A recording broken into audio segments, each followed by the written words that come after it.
Hello every folks, and welcome to a quick crash course on archers and other ranged units in Tactics Ogre Reborn. Alright, so what you need to understand right off the get-go, no, your archers did not fall off in the mid-game because power is not a kind of set-in-stone thing, especially in Reborn here, but it is very, very circumstantial.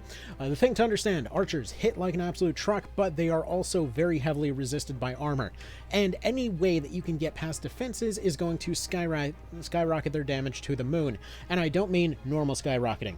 For example, if a unit were to take advantage of a weakness, in many cases, they might get maybe 100 more damage. In the case of archers, they probably might multiply that by several hundred.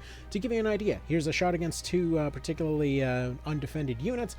If they were to attack the earth unit, it would be 159. If they were to attack the air unit, it would be 34. The reason for this is because their damage is very, very chaotic, like I mentioned. Essentially, they will multiply whenever they're hitting something that they're going to be super effective against. This is effectively what allows them to be shooting for several thousands of damage towards the end game, while also doing 1 damage to something else. If used correctly, they are going to hit like an absolute monster. Now, this applies across the board, but there's a few very easy tricks to make them consistently powerful throughout the entire game. So first and foremost, obviously pay attention to elemental weaknesses. If you scout on a map and you see a bunch of units that you want to see bullied, see if you have any archers on hand that can exploit those weaknesses.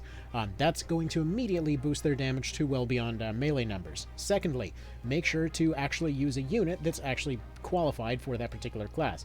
They primarily end up getting the most return out of dex, but you don't want to focus only on dex. Try to get a unit that's got a lot of dex, but still got a good amount of strength.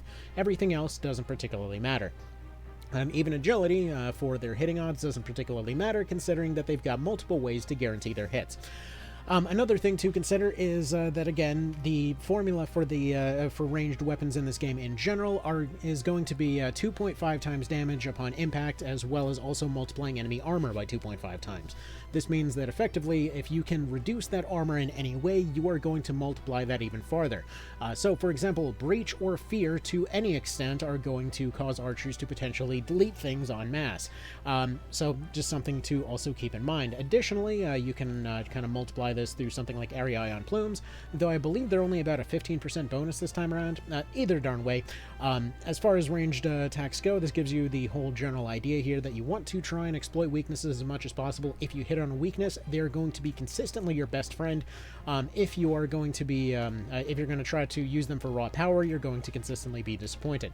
Another thing to bear in mind, a lot of monster units are very effectively countered by archers if used correctly. For example, most of them will attempt to throw boulders back at the original attacker. However, if you stay right at the very edge of longbow range, you will actually be able to avoid those counterattacks in most situations.